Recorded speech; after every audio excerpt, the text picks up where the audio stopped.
चोलिया न फराया अभी नन्ही नन्ही बारे यरवा जवाना न धराया अभी नन्ही नन्ही बारे यरवा चोलिया न फराया अभी नन्ही नन्ही बारे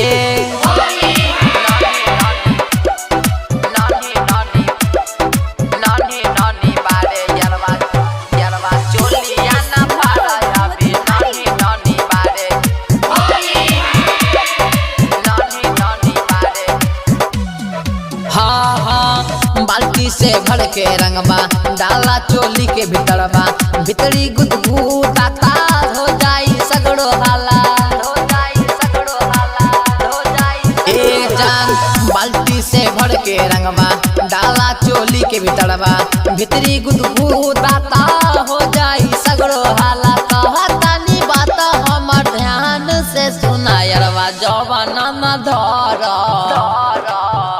यरवा चोलिया न फराया अभी नन्ही नन्ही बारे यरवा जवाना न धराया अभी नन्ही नन्ही बारे यरवा जवाना न धराया अभी नन्ही नन्ही बारे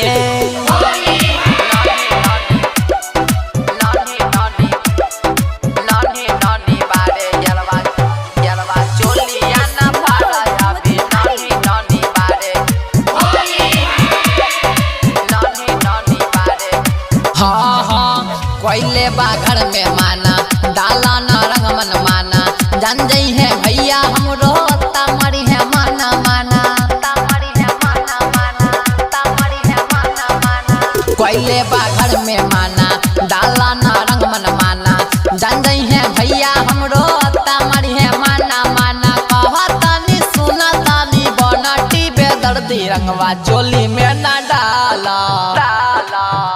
रंगवा जौवन में ना डाला अभी नन्ही नन्ही बारे रंगवा चोली में ना डाला अभी नन्ही नन्ही बारे रंगवा चोली में ना डाला अभी नन्ही नन्ही